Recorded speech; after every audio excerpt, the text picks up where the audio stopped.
দুধ খাও তার মাংস খাও না কেন? তাহলে গরু গাভী যদি তোর মা হয় তাহলে ষাঁড় গরুটা তো তোর বাবা। জীব হত্যা করা নিষিদ্ধ। এখন বিজ্ঞান উন্নত হয়েছে আর আমরা জানতে পেরেছি যে গাছপালারও জীবন আছে।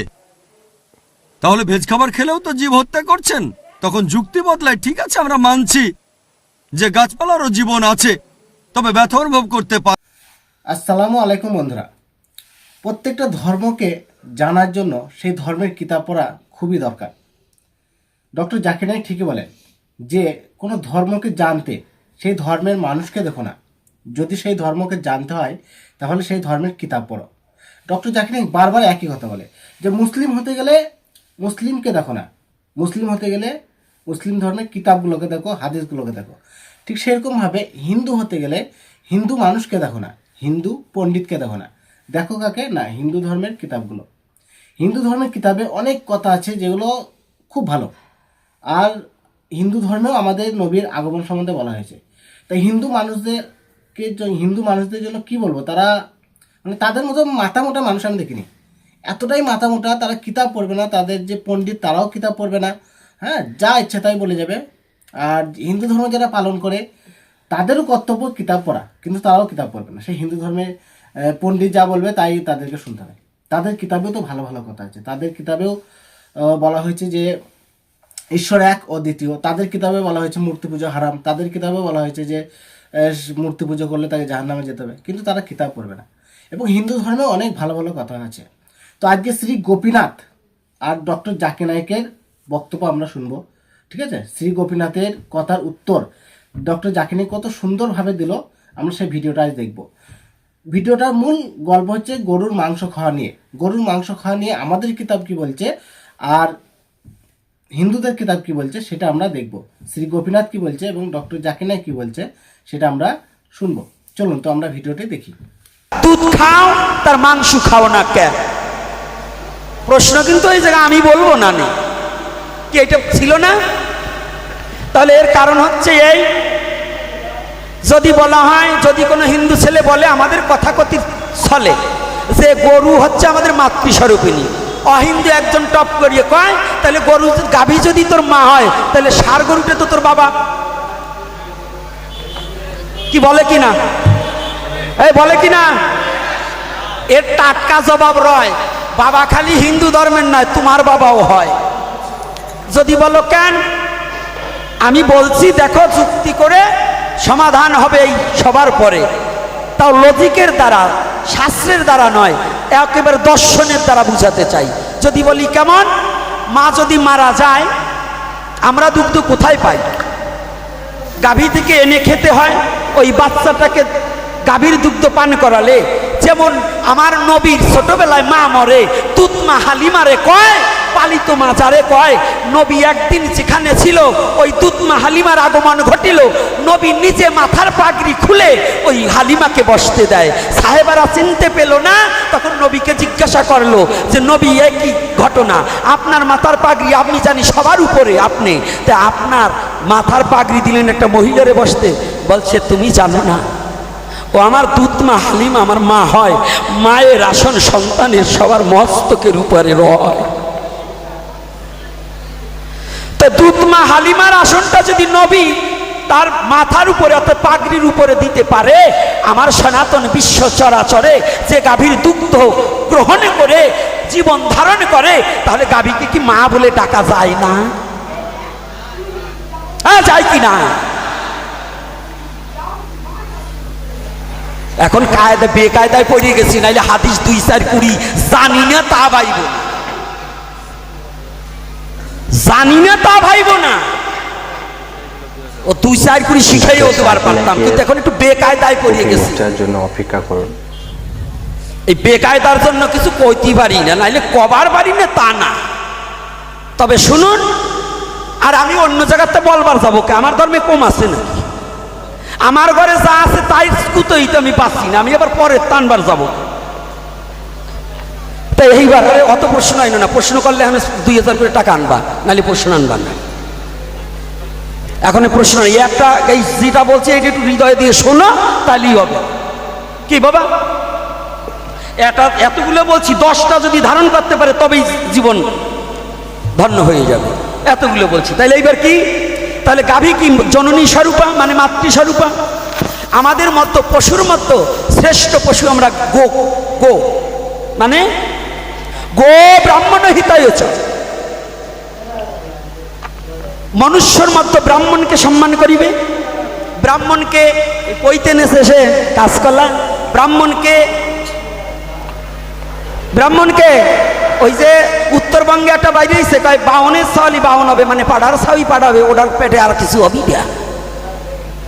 ভাবটা তুমি যদি ওই ছাগলের সাথে সনাতন ধর্মের সাথে তুলনা করো, এইটা কি চলে? ছাগলের ছাগল হবে, এইটাই নিয়ম চলে না। সনাতন ধর্ম সেটা চলে না। সনাতন ধর্ম হচ্ছে সাধনার ধর্ম। ব্রাহ্মণ হতে হলে সাধনা করে আত্মোন্নতি প্রকল্পে ব্রহ্মতত্ত্বকে অবগত হলে তাকে ব্রাহ্মণ বলে। সেটা ঋষির ছেলেও ব্রাহ্মণ হতে পারে। কথাটা একটু ভালো করে জানতে হবে। তাহলে পশুদের মতো গো, মানুষের মতো ব্রাহ্মণ। ব্রাহ্মণ আর বৈষ্ণব এতে কোনো পার্থক্য নেই।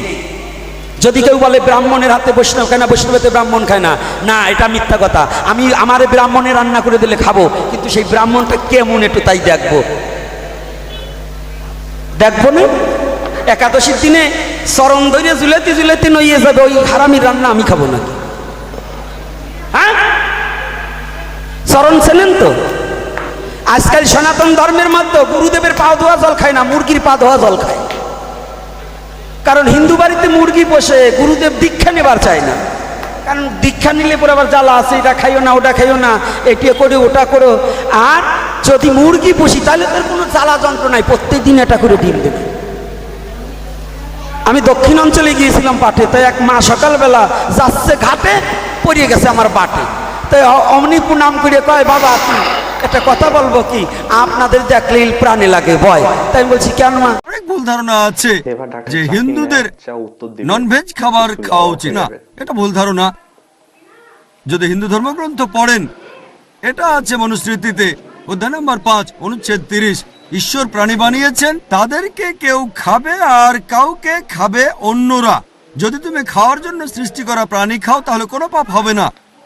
মনুস্মৃতিতে আছে অধ্যায় 5 অনুচ্ছেদ 31 যে ঈশ্বর কিছু প্রাণীকে সৃষ্টি করেছেন উৎসর্গের জন্য, সেই ধরনের প্রাণীকে হত্যা করো, কোনো পাপ হবে না।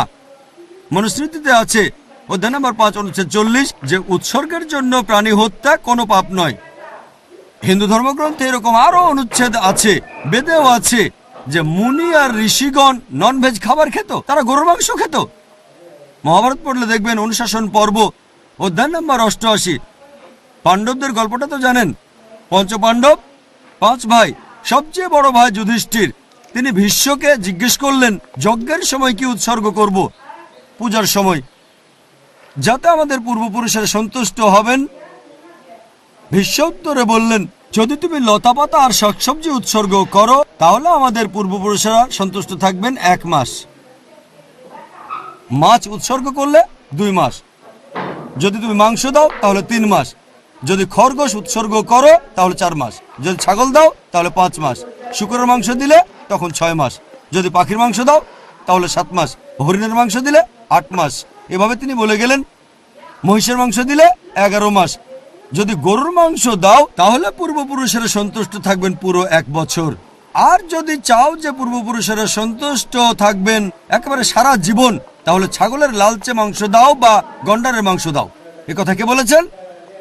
ভীষ্ম যুধিষ্ঠিরকে। পুরো তালিকা দেওয়া আছে, শাকসবজি, মাছ, খরগোশ, ছাগল, সবকিছু আছে, মহিষ, গরু।